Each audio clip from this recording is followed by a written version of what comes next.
അധികം കുക്കിംഗ് ഒന്നും അറിയാത്തവർക്ക് പെട്ടെന്ന് ഉണ്ടാക്കാൻ പറ്റിയൊരു ബ്രേക്ക്ഫാസ്റ്റായിട്ട് വീറ്റ് ദോശയും ടൊമാറ്റോ കോക്കനട്ട് ചട്നിയാണെന്ന് ഞാൻ പറഞ്ഞുതരാൻ പോകുന്ന റെസിപ്പി. അപ്പോൾ ഇതിന് വീറ്റ് ദോശ ഉണ്ടാക്കാൻ വേണ്ടിയിട്ട് അധികം സാധനങ്ങളൊന്നും വേണ്ട. ആട്ട കിട്ടൂലേ, ആട്ട, ഒരു എഗ്ഗ്, ഉപ്പ്, വെള്ളം.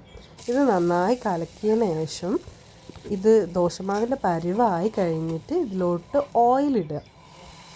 ഒരു 2 സ്പൂൺ ഓയിൽ മതിയാവും. ആ ഓയിൽ തന്നെ മതി. പിന്നെ നമുക്ക് എക്സ്ട്രാ ഈ ദോശയിലോട്ട് ഓയിലൊന്നും ആഡ് ചെയ്യണ്ട, അങ്ങനെ ഓയിൽ ഇട്ടിട്ടുണ്ടെങ്കിൽ. അങ്ങനെ അതെടുക്കുക, നന്നായിട്ട് ദോശ ചുട്ടെടുക്കുക. ദോശയായി. ഇനി നമുക്ക് കോക്കനട്ട് ടൊമാറ്റോ ചട്നി ഉണ്ടാക്കുക. അതിന് വേണ്ടി ഒരു പാനിൽ ഓയിൽ ഒഴിച്ച് കടുക് പൊട്ടിക്കുക. അതിലേക്ക് ഏകദേശം ഒരു 4-5 വറ്റൽ മുളക് ഞാൻ ഇട്ടിട്ടുണ്ട്. എന്നിട്ട് ഒരു ടൊമാറ്റോ, അത്യാവശ്യം വലിയ ടൊമാറ്റോ ആണ്, ഞാനത് സോട്ട് ചെയ്യാനിട്ട് അതിൻ്റെ കൂടെ തന്നെ വെളുത്തുള്ളി ഇട്ട് കൊടുത്തിട്ടുണ്ട്. ഏകദേശം ഒന്ന് വെന്ത് ഇങ്ങനെ തൊലി പോകുന്ന രീതിയിൽ നമ്മളൊന്ന് പ്രസ് ചെയ്ത് കൊടുക്കുമ്പോൾ കണ്ടില്ല തൊലി പോകുന്നുണ്ട്, അങ്ങനെയുള്ള രീതിയിലാണ് ഞാൻ അത് മതിയാക്കിയത് വേവിക്കുന്നത്. എന്നിട്ട് അത് ചൂടാറിയതിന് ശേഷം നമുക്ക് മിക്സിയിലോട്ട് ഇട്ടാൽ മതി.